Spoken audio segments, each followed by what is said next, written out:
এয়া আজি মই নতুন পাকঘৰ ব্যৱহাৰ কৰিছোঁ। ইয়াতে আজি মই গাহৰি মাংস বইল কৰি ল'ম, তাৰপিছত ইয়াতে শুকুৱাম। গাহৰি মাংস শুকুৱাৰ কাৰণে মই এয়া কেঁচা পাকঘৰ বনাই লৈছোঁ। ইয়াতে মই কেৰাহীখন পাতি দিলোঁ। ইয়াতে এইবাৰ মই মাংসখিনি ধুই ইয়াতে বইল কৰি ল'ম আগতে। যিহেতু আজি মই নতুন পাকঘৰ প্ৰথম আৰম্ভ কৰিছোঁ, সেইকাৰণে ব্ৰহ্ম দেৱতাক অলপ চাকি ধূপ পাণ তামোল দি মই আগবঢ়াইছোঁ, আৰম্ভ কৰিছোঁ। সেইকাৰণে চাকি জ্বলাই লৈছোঁ। তাৰপিছতহে মই এয়া চোলাখন আৰম্ভ কৰিছোঁ। এয়া পানী গৰম হৈছে। এইবাৰ মই ইয়াতে মাংসখিনি দি দিম। মাংসখিনি অলপ বইল কৰিলে ডাঠা হয় আৰু শুকাৱাৰ কাৰণে ভাল হয়, সুবিধা হয়। ইয়াতে গোটেই মাংসখিনি মই দি ইয়াতে অলপ হালধি দিম, যাতে এই মাংসখিনি শুকালে পোক পতংগ বা মাখি চাখি আহিব নোৱাৰে। সেইটো কাৰণে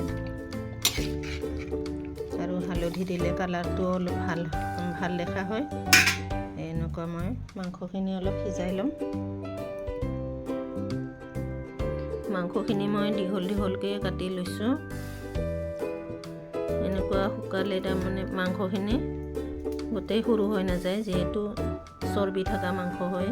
শুকালে একদম তেলবিলাক ওলাই একদম সৰু সৰু হৈ যায়। সেইকাৰণে এনেকৈ ডাঙৰ ডাঙৰকৈ মই শুকুৱাই ল'ম। তাৰপিছত সৰু সৰু পিচ কৰি যেতিয়াই যেনেকুৱা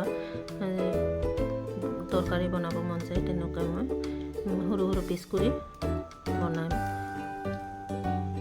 এইবাৰ মই ঢাকনি মাৰি দিছোঁ যাতে সোনকালে গৰম হয়। চাই লৈছোঁ, মাংস ধুনীয়াকৈ উতল আহি আছে, হৈ গ'ল। এইবাৰ মই চালনীত শুকোৱাৰ কাৰণে উঠাই এয়া চালনীখন ওপৰত মই ৰেডি কৰি লৈছোঁ জুইৰ ওপৰত। এইবাৰ মই মাংসবিলাক ধুনীয়াকৈ এটা এটাকৈ ইয়াতে উঠাই দিম।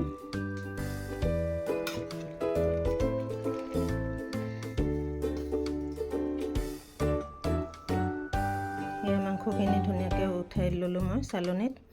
এইবাৰ তলত মই এনেকুৱা জুই দি থাকিম। এই জুইৰ ধোঁৱাত ধুনীয়াকৈ মাংসখিনি শুকাই যাব। আধা শুকান কৰি ল'লেও হ'ব, মুঠতে শুকোৱা গোন্ধটো থাকিলে এই মাংসটো তৰকাৰীখন খাই খুব ভাল লাগে। এয়া আমাৰ ট্ৰেডিশ্যনেল হয়। এইটো আপোনালোকে বেলেগ বেলেগ ধৰণে বহুত চব্জি আছে আমাৰ ট্ৰাইবেলবিলাকৰ।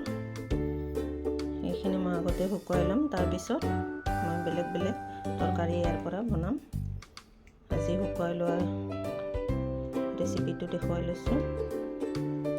ওপৰৰ পৰা যেন চৰাই চিৰিকটি আহি মাংসটো অনিষ্ট কৰিব নোৱাৰে, সেইটো কাৰণে মই এখন ইয়াতে ডালা দি থৈ দিছোঁ ওপৰত। আৰু জুইটো যেন একদম কম কমকৈ ধোঁৱাখিনি ওলাই থাকিলে হয়। যদি ইয়াতে জুই বেছি হয়, খৰি বেছি হয়, তেতিয়াহ'লে জুই ওপৰলৈকে উঠি যাব। যিহেতু ওপৰত মাংসটো তেল আছে, তাৰ পৰা তেল পৰি জুই বেছি হয়, চালনীখন পুৰা যাব পাৰে। সেইকাৰণে খৰি একদম কমকৈ দি থৈ দিব লাগে, যাতে ইয়াৰ পৰা জুই উঠিব নোৱাৰে। মই এনেকুৱা ৰাখি থৈ দিম যেতিয়ালৈকে নুশুকায়। মাংসখিনি মোৰ শুকাই গৈছে। এইবাৰ আৰু অলপ সৰু সৰু কৰি ল'ম, যাতে মাংসটো বনোৱাৰ পিছত ধুনীয়া শুকান মাংসৰ গোন্ধটো ওলাই, এইবিলাকো যেন জুইৰ ধোঁৱাটো লাগে। সেইটোৰ কাৰণে এনেকুৱা আৰু সৰু সৰু পিচ কৰি ল'লোঁ। এইবাৰ আৰু মই জুইৰ ওপৰত দিম। এইটো আৰু ভালকৈ জুই লগাই ধোঁৱা লগাই শুকাই অলপমান 1 ঘণ্টামান দিয়াৰ পিছত মই বনোৱাৰ কাৰণে ৰেডি কৰি ল'ম। সৰু সৰু কৰি ল'লোঁ। ইয়াৰ পৰা ধুনীয়াকৈ বনালে স্মকি ফ্লেভাৰটো আহিব। শুকোৱাৰ পিছত শুকান গোন্ধটো নোলালে মাংসটো টেষ্টি নহয়। সেইকাৰণে ভালদৰে মই শুকুৱাই ল'ম। মাংসখিনি ধুনীয়াকৈ শুকাই গ'ল। সৰু সৰু পিচ কৰি মই এবাৰ ভালকৈ শুকাই ল'লোঁ। জুই অলপ এনেকুৱা অলপ মই বেছিকৈ দিছিলোঁ। মই ওচৰতে থাকি চাই শুকাই ল'লোঁ। মানুহ ওচৰত থাকিব নাপালে মাত্ৰ এনেকুৱা এডাল খৰি দি থৈ দিব লাগে, নহ'লে জুই বেছি হৈ চালনীত লাগি পুৰা যাব পাৰে।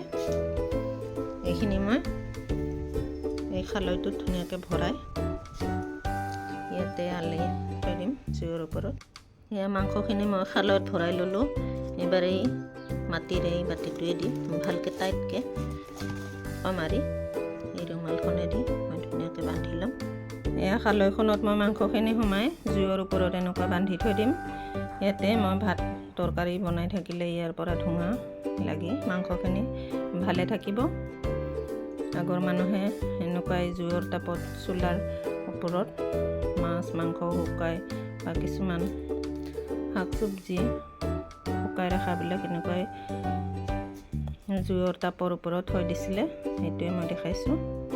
এনেকুৱা থৈ দিলে পোক পৰুৱা নধৰে, যিহেতু জুইৰ তাপ পাই থাকে, ধোঁৱা তাপ লাগি থাকে। এইখিনি মোৰ শুকান মাংস হৈ গ'ল। এইবাৰ মই যেনেকুৱাই যি মন যায় তৰকাৰী বনাই ল'ব পাৰিম।